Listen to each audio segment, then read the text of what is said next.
नमस्कार पर्यावरणप्रेमींनो, निसर्गप्रेमींनो. आजचा विषय आहे बायो एन्झाईम्स.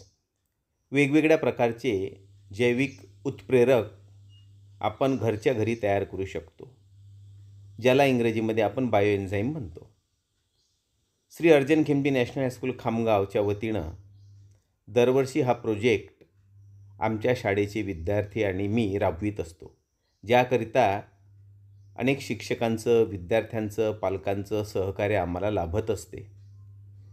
आणि या प्रकल्पाची महती अशी की आमच्या शाळेमधील जी परसबाग आहे, राष्ट्रीय हरित सेनेचा जो एक उपक्रम आहे, परसबाग, शालेय परसबाग, ज्या परसबागेमध्ये हे उत्प्रेरक, हे बायोएन्झाईम तयार करण्यात येते.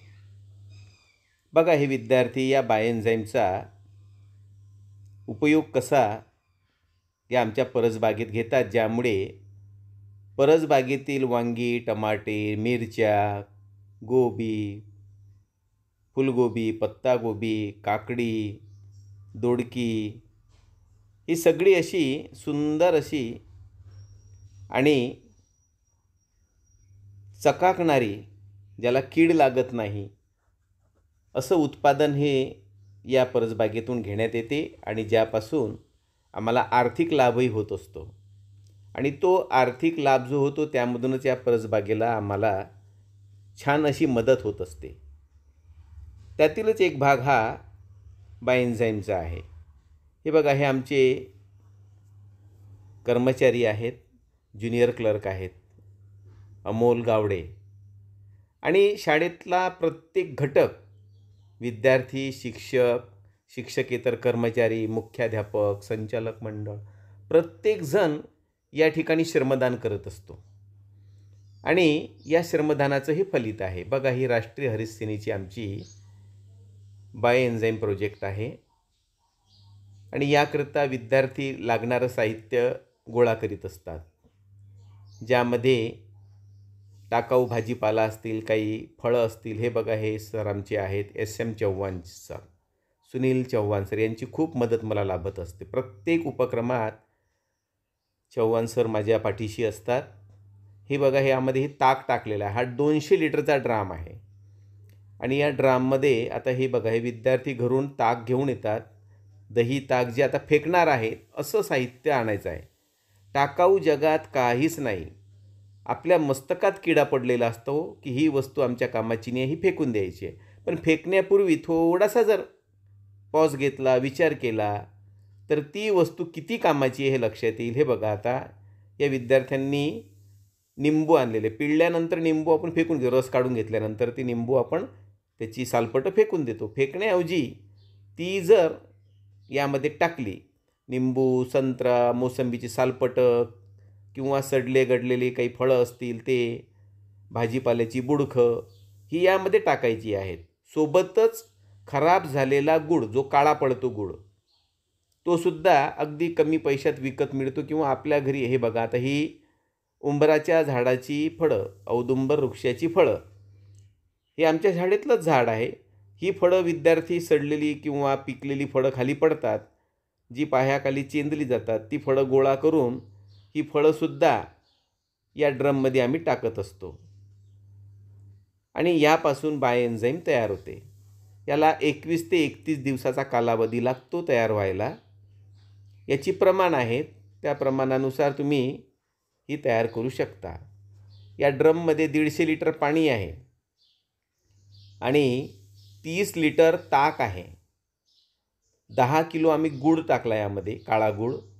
आणि आपला भाजीपाल्याची बुडखं आहेत, खराब झालेली फळं असतील, सालपटं असतील फळांची, ती यामध्ये आम्ही टाकून याची 31 दिवस निगा राखतो. आणि दररोज एक वेळ तरी, दिवसातून एक वेळ तरी, हा बघा, हा काळा गूळ आहे खराब झालेला, हा बाजारात विकत मिळतो. आणि अगदी कमी पैशात, किंवा आपल्या घरीसुद्धा एखाद्या वेळेस गूळ खराब झाला की आपण फेकून देतो. फेकण्याऐवजी अशा प्रकारे आपण तो उपयोगात घेतला तर नक्कीच सुंदर असं एन्झाईम तयार होते.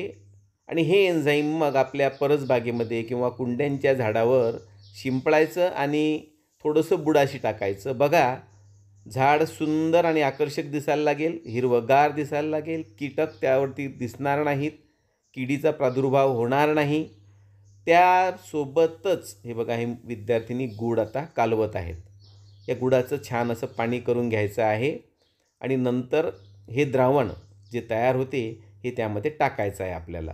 काळा गूळ ज्याला म्हणतो आपण, खराब झालेला, बाजारात अगदी 5 ते 10 रुपये जास्तीत जास्त किलो, आणि तुम्हाला घरी करायसाठी अर्धा किलो ते 1 किलोच लागेल. आता हा आमचा प्रोजेक्ट जरा मोठा आहे त्यामुळे आम्हाला जास्त लागतो. हे आमचे JP जाधव सर आहे, जयपाल सिंग जाधव सर. हे शालेय पोषण आहार विभाग प्रमुख आहेत आणि यांची पण मला भरपूर मदत लाभत असते पक्षी संवर्धन कार्यासाठी, त्यानंतर परसबागेसाठी. आणि JP Jadhav sir, Jaipal Singh Jadhav sir हे सुद्धा मला या परसबागेत वेळोवेळी मदत करत असतात. त्यांच्यासोबतच जे हा विभाग सांभाळतात पोषण आहाराचा, आचारी विभाग, ते गजानन भाऊ दामोदर सरनेम आहे त्यांचं. ते सुद्धा हे बघा, आता भाजीपाला जो आहे त्याची काही बुडकं खराब झाली, पानं खराब झाली की ते सुद्धा यामध्ये आम्ही विद्यार्थ्यांमार्फत टाकत असतो. थोडी तोडून टाकायची बारीक करून, म्हणजे सडवा तयार होण्यास मदत होते. हा आमचा यश आहे. हा यशसुद्धा खूप, हे सगळे शेतकऱ्याची मुलं आहेत त्याच्यामुळे यांना फारसं सांगण्याची गरज भासत नाही आणि चटकनही तयार होतात. मातीला हात लागलाच पाहिजे आणि या वृत्तीप्रमाणे ही मुलं परसबागेत काम करत असतात. आणि बघा, मी थोडासा विषय बदलला तर हे जर एन्झाईम आहे, हे जर आपण वापरलं तर नक्कीच फलधारणा मोठ्या प्रमाणात होईल, फुलधारणाही मोठ्या प्रमाणात होईल, म्हणजेच टक्केवारी वाढेल. व्हिडिओ आवडल्यास भरपूर लोकांना शेअर करा, शाळेच्या शिक्षकांना शेअर करा, विद्यार्थ्यांना शेअर करा, नातेवाईकांना शेअर करा आणि शेवटी कमेंट्स बॉक्समध्ये या प्रकल्पाबद्दल आपल्या प्रतिक्रिया नक्कीच द्या. या ठिकाणी थांबतो. पुन्हा भेटूया. धन्यवाद.